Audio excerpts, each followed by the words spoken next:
Hello students, कैसे हैं आप सभी।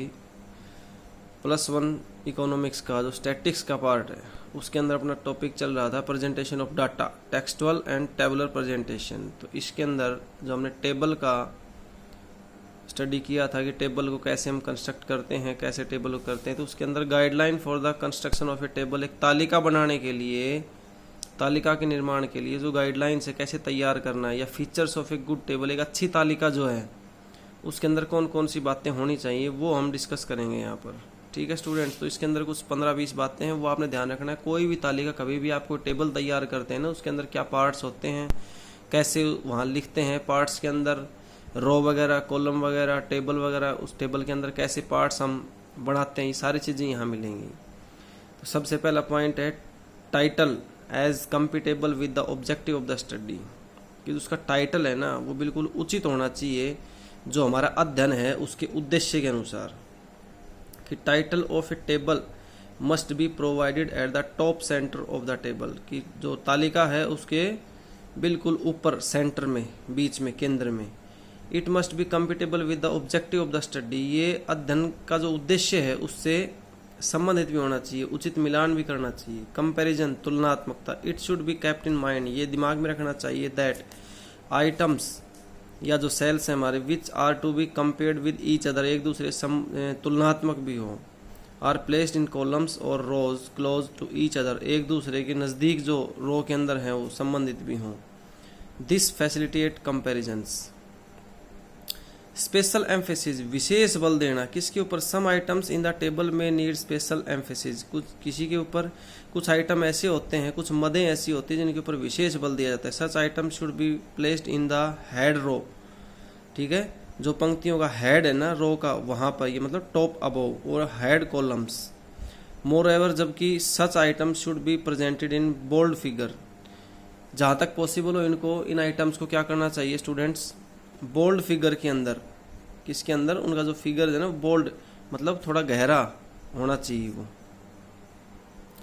उसके बाद में है आइडियल साइज, आकार, आदर्श आकार। कैसा होना चाहिए टेबल का आकार? Table must be N ideal size, कैसी होनी चाहिए टेबल जो है वो एक आदर्श आकार होना चाहिए, मतलब ना ज़्यादा बड़ी ना छोटी।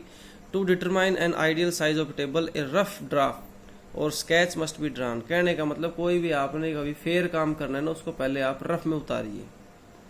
कोई आपने एग्जाम के पॉइंट ऑफ व्यू से या कहीं भी कोई भी कुछ तैयार करना है तो उसको पहले रफ तैयार कीजिए।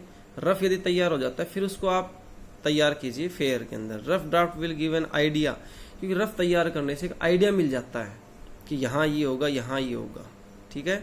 Stubs, if rows are very long, यदि कह रहे हैं पंक्तियां बहुत लंबी बड़ी हो जाती हैं, स्टब्स में be given at the right hand side of the table also.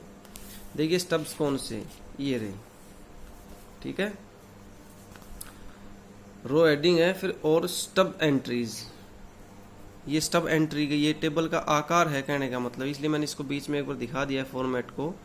ये table number, title, columns, head notes है सब, ये अपना स्टब हेड है, कॉलम हेडिंग है, नीचे फुट नोट है, सोर्सेज है, ये सारे के सारे आपने कर ही लिया होगा स्टूडेंट्स। उसके बाद आता है यूज ऑफ जीरो। जीरो का प्रयोग कहाँ करते हैं? Zero should be used only to indicate the quantity of a variable, किसी भी चर की मात्रा को इंडिकेट करने के लिए जाता है। It should not be used to indicate the non availability of data, यदि आपके पास आंकड़े उपलब्ध नहीं है तो आप जीरो नहीं लिख सकते वहां पर, वो गलत होता है। जीरो की बजाय आपने क्या लिखना है? इंडिकेट NA, मतलब नोट अवेलेबल, या एक हाइफन, हाइफन का निशान मतलब डैश का निशान आपने लगा देना है जब भी जीरो मतलब किसी चीज की अवेलेबिलिटी नहीं होती है, उपलब्धता नहीं होती है। हेडिंग्स, हेडिंग शुड कैसे होने चाहिए? Generally by be written in the singular form. Singular form का मतलब फॉर एग्जांपल कह रहा है in the columns indicating goods, आपने गुड्स माल दिखाने हैं तो वहां पर गुड्स ना करके आपने गुड यूज करना है, वस्तु। एब्रीविएशन, एब्रीविएशन का मतलब होता है संक्षेप, शब्द संक्षेप। Use of abbreviation should be avoided in the headings और सब headings of the table. Table का जो हेडिंग है या सब हेडिंग है वहां पर आपने एब्रीविएशन यूज नहीं करना है। फॉर एग्जांपल कैसे? Short form of the words such as government, GOVT या MP, monetary policy should not be used, इनको हम यूज नहीं कर सकते, आपने कंप्लीट पूरा लिखना होता है वहां पर। Also such signs as ditto should not be used in the body of the table. कहने का मतलब आप एक डॉटेड कर देते हैं ना ऊपर के, वो गलत होता है। तो टेबल के अंदर स्टूडेंट्स ये हमने बड़े ध्यान से समझना होता है। फुटनोट, ठीक है, फुटनोट का मतलब क्या हो गया? Footnote should be given only if needed, यदि फुटनोट की आवश्यकता हो तब ही उसको लिखना चाहिए। हाउएवर, जबकि if footnote is to be given it must bear some asterisk mark, मतलब स्टार का निशान। ये देखिए स्टूडेंट, स्टार का जो निशान है corresponding to the concern item, संबंधित मद के लिए क्या करना चाहिए? स्टार का निशान लगाना चाहिए।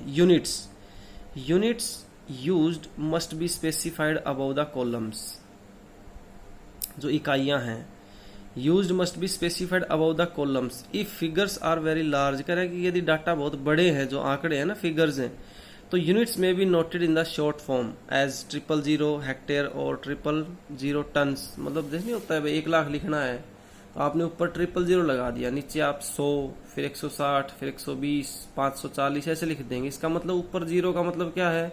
इन सब के साथ में 3 0 हैं, ठीक है।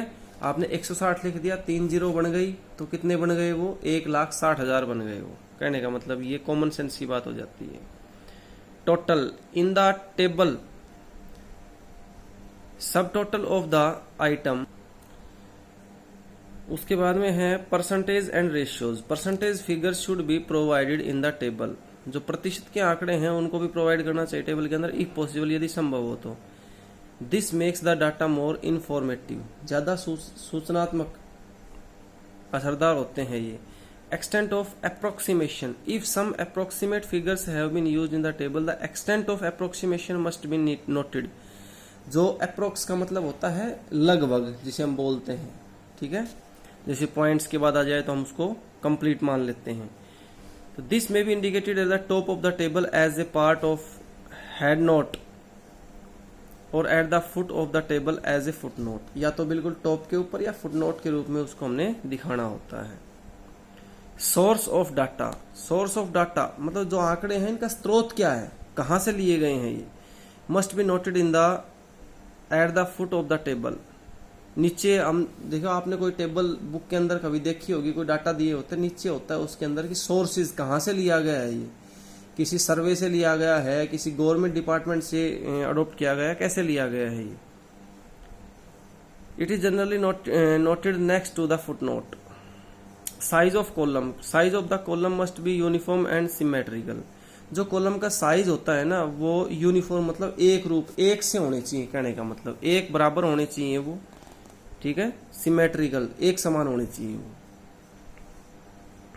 और rule of columns, ruling of columns, column में भी divided into different sections according to the similarities of the data. आंकड़ों की जो समानता है उनके अनुसार अलग अलग विभागों के अंदर डिवाइड करना चाहिए कॉलम्स को। Simple, economical and attractive.